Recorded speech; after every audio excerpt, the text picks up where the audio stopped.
조회 하도록 되어 있습니다. 이렇게 바뀌었어요.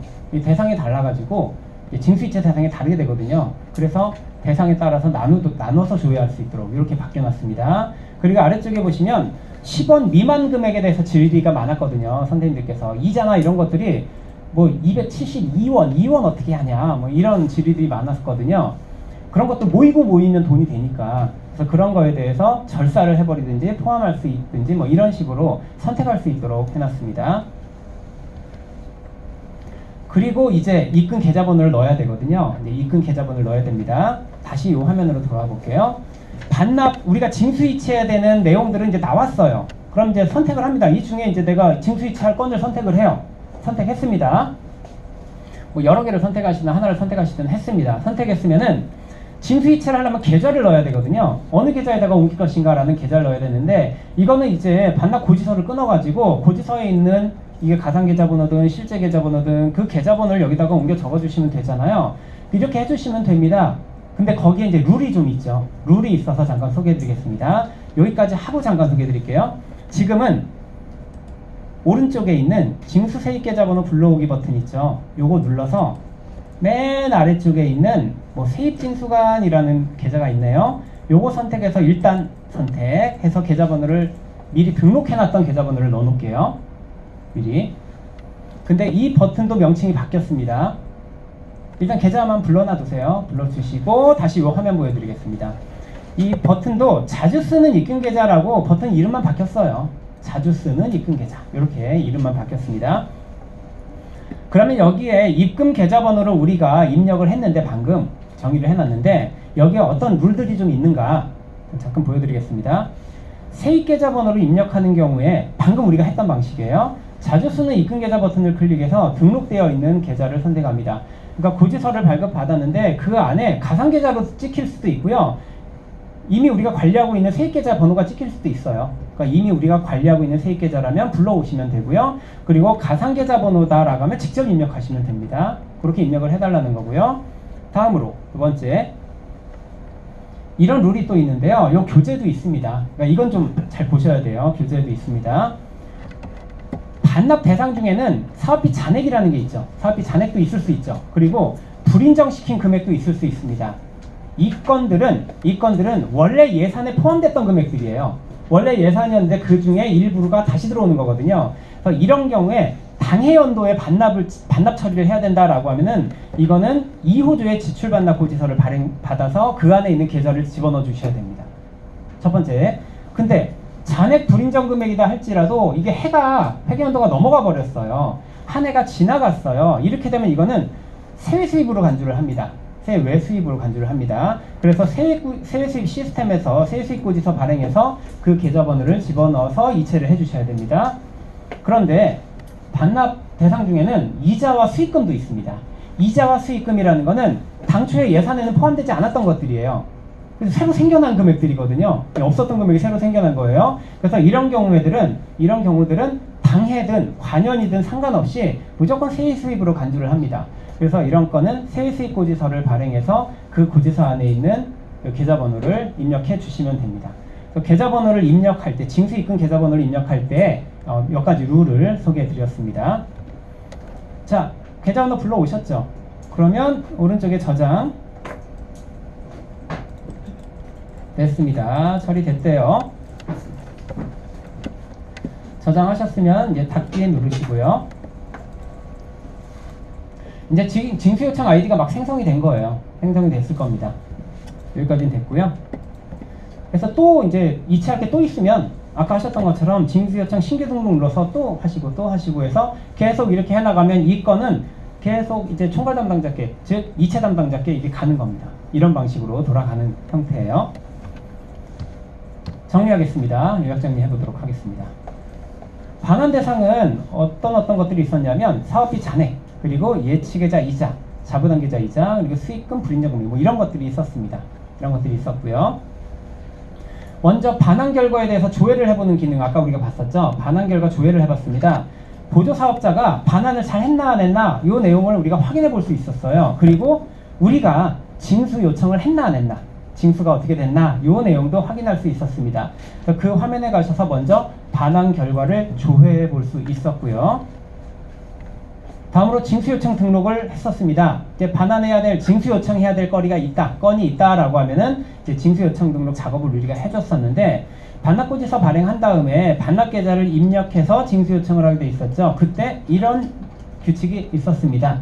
잔액이나 불인정 금액, 당해연도 관연도에 따라서 다른 부분이 있었죠. 그리고 이자 수익금은 동일하게 당연연도든 관연도든 다 세액으로 간주가 됐었고요. 이런 룰이 있었습니다. 자, 징수이체는 뭐 자치단체의 이체 담당자 권한을 가지고 계신 분들이 하시는데요. 이건 보통 주로 총괄 담당자분들이 하시는 것 같더라고요. 이제 자치단체 보면은 이 징수이체를 최종적으로 실행해 주셔서 우리 예측계좌 쪽으로 들어와 있던 반납되어 있던 금액을 다시 우리 세입계좌 쪽으로 보내주게 됩니다. 이런 방식으로 해서 정산 쪽이 거의 이제 마무리가 된 거죠. 자, 여기까지 하고 이제 정산 마무리했으니까 선생님들 잠깐 쉬셨다가 이제 3교시에 그 이외의 것들, 정산 이후에 우리가 또 해야 되는 것들이 뭐가 있는지에 대해서 보도록 하겠습니다.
자, 이제 지칠 대로 지치신 선생님들의 모습에 마음이 많이 아프긴 합니다. 근데 얼마 안 남았습니다. 조금만 더 힘내시고요. 퇴근 시간이 1시간 미만으로 남았습니다. 자, 이제 3교시 시작하도록 하겠습니다. 지금부터는 이게 다 업데이트된 내용들이 굉장히 많아서 시스템으로는 메뉴의 위치만 확인할 수밖에 없어요. 근데 내용들이 굉장히 많이 바뀌었거든요. 그래서 바뀐 내용들을 제가 일일이 다 준비를 했습니다. 그래서 이번 시간에는 그 시스템에서는 그냥 메뉴 어디 있는지 한번 눌러만 보시고요. 그리고 나머지는 그냥 팔짱 끼고 무슨 얘기 하나 이렇게 구경만 하셔도 상관없습니다. 그래서 편안하게 들으시고요. 그리고 퇴근하시는 길도 편안하게 가시기 바랍니다. 그리고 책상 위에 그 설문지를 놨는데 설문지는 이제 교육이 종료된 다음에 체크하셔서 이제 가실 때 아까 서명하셨던 자리 있죠? 거기다가 놓고 가시면 되겠습니다. 거기에 대해서 안내는 끝내고 다시 한번 드릴게요. 자, 이제 세 번째 시간 교재는 253페이지쯤에 있을 거예요. 지자체 보조금 정산에 대한 이야기인데요. 이 지자체 보조금 정산도 모든 사업에 대해서 다 하는 건 아닙니다. 어떤 사업에 대해서 하냐면 시군구와 시도가 얽혀있는 사업, 즉 시도비 보조 사업 있죠? 그러니까 광역자치단체에서 기초자치단체로 보조금이 들어갔던 경우 한번 생각을 해볼게요. 흐름들을 보면서 생각해 보도록 하겠습니다. 광역자치단체에서 기초자치단체로 보조금이 투입이 됐어요. 그럼 기초자치단체에서 그 자금을 썼을 거예요. 그 예산을 썼겠죠. 뭔가 어떻게 운영을 했겠죠. 운영을 했으면 그 정산 결과가 있을 겁니다. 그 사업 하나하나마다의 정산 결과, 그 정산 결과를 다시 광역자치단체에다가 보내줘야 된다는 얘기예요. 그 내용을 보내줘야 된다는 얘기입니다. 그래서 사업이 끝나셨잖아요. 시도비 보조 사업의 이야기입니다. 우리 기초자치단체 자체 재원으로 만약에 보조 사업을 했다. 그럼 누구한테 뭐 어떻게 보낼 필요가 없죠. 우리 돈으로 했으니까. 근데 광역에서 지원받은 금액을 가지고 했다라고 하면은 이 절차가 필요하다는 거예요. 그 기초자치단체에서는 이제 그 사업이 끝나면은 정산 자료를 생성 버튼을 눌러서 자동으로 생성시키거든요. 그럼 아까 우리가 정산 작업 쭉 해봤죠. 그 자료들이 자동으로 보고 형식으로 이제 들어오게 돼 있어요. 정산 자료를 생성하고 생성된 자료를 좀 보신 다음에 데이터가 잘못 들어왔거나 이거 좀 빠진 게 있다거나 그러면은 수정도 가능해요. 수정도 가능하셔서 수정한 다음에 그 내용을 제출합니다. 어디로 제출해요? 광역으로 제출을 합니다. 그럼 광역자치단체에서는 그 자료를 확인해 보신 다음에 이제 승인을 눌러주시면 돼요. 자, 이렇게 작업을 해서 나중에 결산까지 이게 이어지게 됩니다. 화면 잠깐 보도록 할까요? 메뉴 위치는 위쪽에다 이제 써놨는데 정산관리에 지자체보조금 정산이라고 있어요. 여기에 지방보조사업 정산자료관리 메뉴는 한번 눌러보겠습니다. 어디 있는지. 이쪽에 보니까 지자체보조금 정산이 있네요. 여기서 지방보조사업 정산자료관리 이 클릭. 물론 이 정산자료관리는 국고보조사업도 하셔야 됩니다. 근데 오늘은 국고보조사업에 대한 이야기는 시간은 아니라서 지방보조사업만 국한돼서 이야기를 드리고 있습니다. 지방보조사업 정산관리 메뉴에 가셔서 이제 역시 조회 버튼을 누르시면은 광역보조사업 자료들이 나와요. 광역보조사업 자료들이 나와요. 근데 지금 보시면은 이 화면은 어디서 보는 화면이냐면 위에 빨간 글자 보이세요? 어디에서? 기초자치단체에서 보시는 화면을 지금 보여드리고 있는 겁니다. 아까 교육서버 접속할 때 자치단체 어디로 접속했는지 기억나세요? 네, 경기도로 해놓고 했거든요. 경기도는 광역이죠. 그래서 저 화면을 못 봐요. 여기서는. 이건 광역 화면입니다. 그래서 데이터들이 지금 없어요. 그래서 제가 스크린으로 화면을 준비해 놨습니다. 조회를 누르시면은 광역자치단체에서 보내줬던 우리 사업이 보여요. 기초 입장에서 시도비 보조 사업 자료가 보입니다. 그러면 광역 사업을 선택하시고 밑에 자료 생성이라는 버튼을 눌러요. 자료 생성 버튼 누르시면 저 광역 사업에 대해서 우리가 했었던 기초 사업들 있잖아요. 그 사업의 정산 자료들이 아래쪽에 쭉 생성이 됩니다. 정산 자료가 자동으로 이렇게 생성이 돼요. 이렇게 생성을 시키셔야 된다는 거예요. 생성됐으면은 이제 그 사업들을 좀 보시고 오른쪽에 목별 수령액이라든지 이런 것들을 보시고 혹시 차이가 있나 한번 점검해 보시고 뭐 수정할 거 있으면 수정하시고 그리고 이제 저장합니다. 문제 없으면 또 수정한 게 있으면 저장합니다. 그리고 상단에 보시면 최종적으로 제출 버튼이 있죠. 제출 버튼을 눌러주시는 거예요. 제출 버튼 누르시면은 이 내용이 정산 내역이 시도로 가게 됩니다. 광역자치단체로 넘어가게 됩니다. 그러면 광역자치단체에서는 또 받아야 되잖아요. 이 내용을 받아야 되잖아요. 광역자치단체 화면입니다. 지금 보시는 화면은 광역자치단체에서 역시 똑같은 정산자료관리 화면에 들어오셔서 조회를 하시면 우리 광역사업들이 보일 거예요. 똑같아요. 네, 똑같이 광역사업이 보일 거고 광역사업을 선택하시면은 아래쪽에 정산 내역이 보입니다. 이게 기초자치단체에서 보내준 내역이 보이는 거예요. 그래서 이 내역을 보시고 나서 이제 승인 버튼 상단에 이거 눌러주시면 됩니다. 또는 우측에 반려 버튼도 있긴 있죠. 그러니까 승인 또는 반려 버튼을 눌러주시게 됩니다. 지자체 보조금 정산 뭐 간단한 흐름으로 이렇게 소개를 드렸습니다. 그래서 첫 번째 오늘 이 3교시의 첫 번째 챕터 이렇게 마무리 짓도록 하고요. 두 번째 챕터로 가겠습니다. 요거는 조금 분량이 좀 있는데요. 그 구성은 단순합니다. 근데 분량은 조금 있어서 제가 서둘러서 출발해 보도록 하겠습니다. 사업 운용 평가에 대한 이야기를 드리겠습니다. 이제 사업들이 다 끝났어요. 사업들이 다 끝났으면 이 사업들에 대해서 적정성을 우리가 평가를 해야 됩니다. 그러니까 한 번쯤은 뒤돌아봐야 된다는 얘기죠. 그래서 성과 평가 첫 번째, 그리고 두 번째 유지 필요성 평가를 하게 되는데요. 아래쪽에 써 있는 것처럼 성과 평가는 해마다 매년 7월까지 이전 회계연도에 했었던 사업에 대해서 성과 평가를 하게 되고요. 그리고 이게 계속되는 사업들이 있어요. 계속 사업들. 해마다 하는 사업들은 3년마다 이 사업을 향후에도 계속 지속할 것이냐, 이거를 또 평가하게 되어 있습니다. 그래서 유지 필요성이 있느냐에 대한 유지 필요성 평가를 하게 되어 있습니다. 성과 운용 평가는 이렇게 두 가지로 평가가 나뉘어져 있다라고 생각하시면 돼요. 흐름 보겠습니다. 평가를 하기 위해서는 뭐가 있어야 되냐면 평가 기준이라는 게 있어야 돼요. 시험을 보려면 시험 문제가 있어야 되겠죠.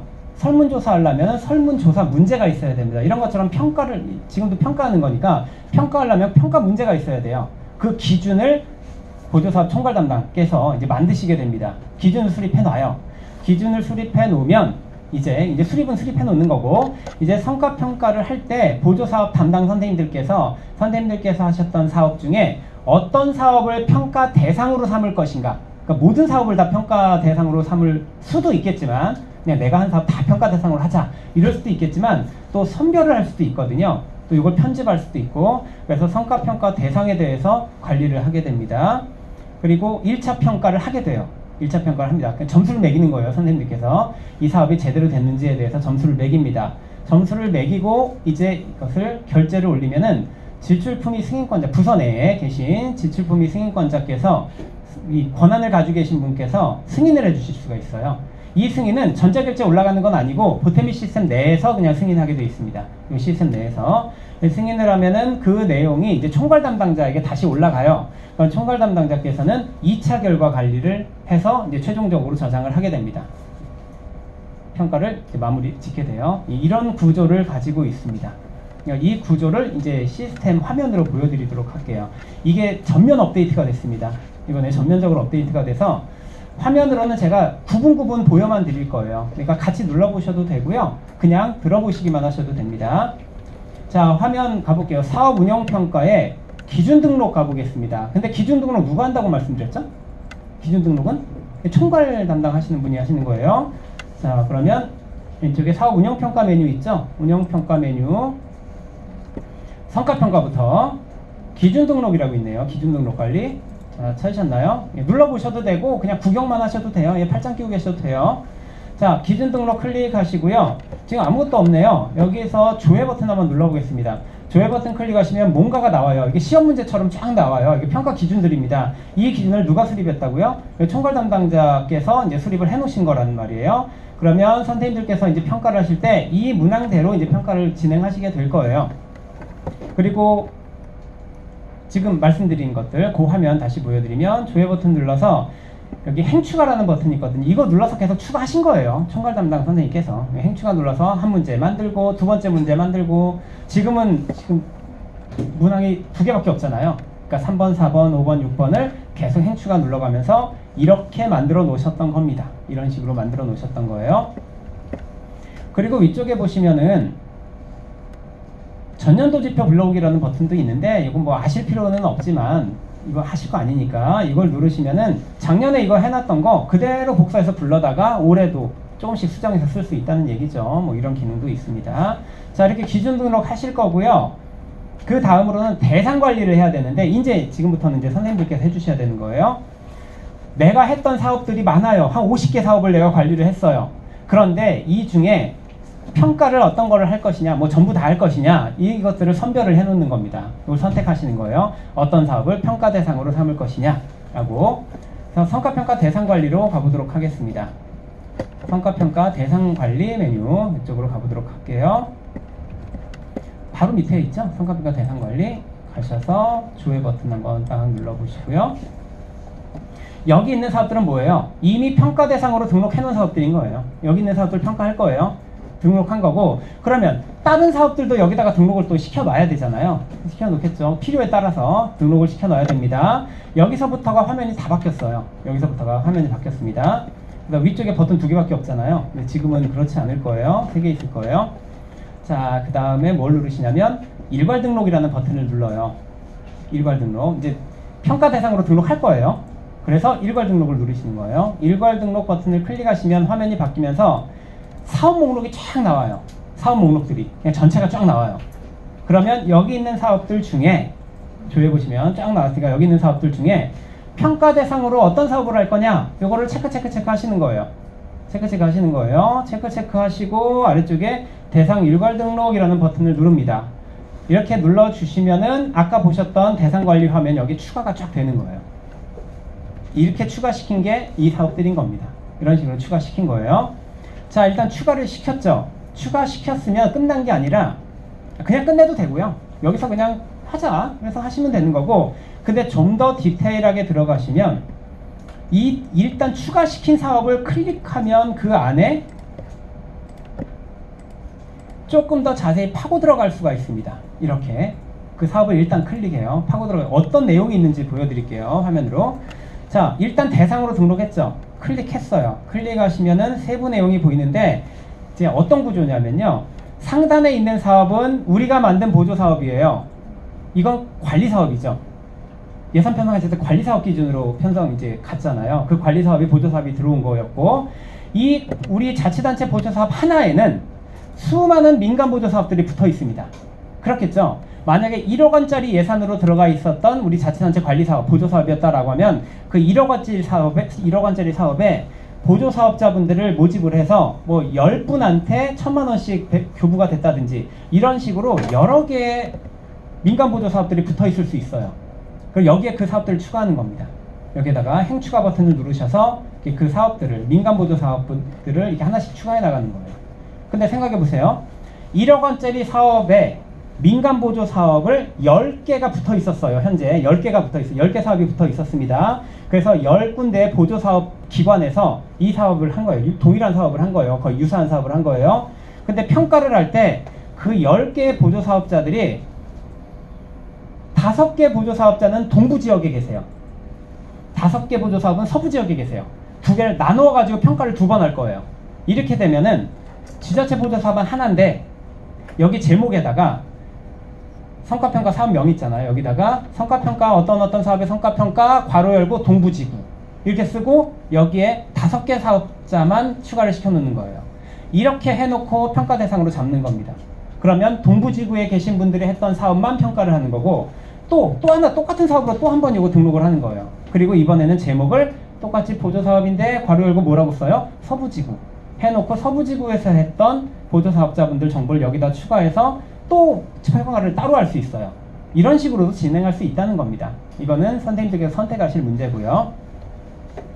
그래서 저장 버튼 눌러서 평가 대상을 이렇게 쭉 만들어 나갈 수 있다는 거예요. 일단 대상만 만드는 겁니다. 자, 그런데 보시면은 이런 버튼도 있습니다. 지방보조사업 수기 등록이라는 버튼도 있거든요. 이 버튼은 또 뭐냐? 네, 똑같은 버튼입니다. 지금 보셨던 거랑 똑같은 버튼인데 방향만 다른, 그 순서만 달라요. 눌러볼게요. 지방보조사업 수기 등록을 딱 누르는 순간 방금 봤던 그 화면으로 그냥 다이렉트로 들어가 버립니다. 먼저 사업을 추가해서 하는 게 아니라 그냥 세부적으로 먼저 이 일로 들어가서 사업을 선택하고 그 다음에 똑같이 가는 거예요. 민간보조사업 선택하고. 그러니까 결과적으로는 똑같아요. 똑같이 그냥 대상 사업을 추가하는 건데 이게 순서가 먼저 뭘 하느냐 그 순서의 차이만 있다는 얘기예요. 그러니까 이런 방법을 통해서 성과평가 대상을 이제 선정할 수 있습니다. 이제 평가해봐야 되겠죠. 평가해봐야 되겠죠. 그래서 아까 평가 대상으로 나왔잖아요. 예, 평가 대상으로 나온 결과 관리로 갑니다. 이제 결과를 우리가 넣게 돼 있는 거예요. 평가 대상으로 간 사업들에 대해서 결과 관리라는 화면이 있거든요. 이쪽으로 들어가셔서 조회를 누르시면 평가 대상 사업들이 쭉 나올 거예요. 평가 대상 사업이 나왔으면은 그 사업을 클릭합니다. 클릭하시면은 일단 그 사업에 대한 정보가 나오고요. 그리고 아래쪽에 보시면은 민간공모보조 사업 있죠. 아까 예를 들어서 동부지구 거다. 그럼 여기에 5군데가 등록 우리가 해놨겠죠. 이런 내용이 보일 거예요. 내용이 보이고 이 화면을 아래쪽으로 쭉 내릴 겁니다. 아래쪽으로 쭉 내려서 보면은 이제 드디어 여기에 평가를 할 수 있는 문제들이 나와요. 이 문제는 누가 제출한 거라고요? 누가 등록? 이 기준은 총괄 담당자들이 등록한 거라고요. 이 등록된 내용을 보고 여기에 배점에 대해서 또 내용들을 써주시면 됩니다. 근데 이런 것도 가능해요. 총괄 담당자가 이렇게 평가 기준을 했는데 우리가 했던 사업은 약간 특수성이 있어서 평가해야 되는 게 몇 개 더 있어요. 몇 개는 필요 없고 몇 개는 우리가 좀 추가를 시키고 싶어요. 그런 경우에는 우리가 직접 여기서 행추가라든지 행삭제 눌러서 평가 기준을 좀 추가하거나 이렇게 수정하거나 이렇게도 할 수 있습니다. 자, 이렇게 내용 등록을 하고 이제 승인 저장한 다음에 승인 요청을 합니다. 평가 결과 승인 메뉴에서 이건 전자결제 올라가는 건 아니라고 말씀드렸죠. 요 페이지에서 승인하는 거예요. 그냥 이 보탬이 시스템 내에서 평가 결과 승인 메뉴에 들어가서 그 내용을 조회해 본 다음에 사업을 선택하고 밑에 승인 버튼 눌러주게 되어 있습니다. 누가 한다고요? 부서 내에서 지출품 및 승인권자라는 권한을 가지고 계신 분들이, 관리자급이겠죠. 그 분들이 승인을 해주시게 되어 있습니다. 승인을 한다는 뜻은 책임을 진다는 얘기니까 관리자분들이 해주시겠죠. 자, 이제 2차 결과 관리입니다. 여기까지 됐으면은 이게 총괄 담당자에게 가거든요. 그럼 총괄 담당자께서는 2차 결과를 넣어 주셔야 됩니다. 2차 결과 관리라는 메뉴가 있어요. 메뉴도 한번 보시면 있을 거예요. 2차 결과 관리 메뉴에 들어가면은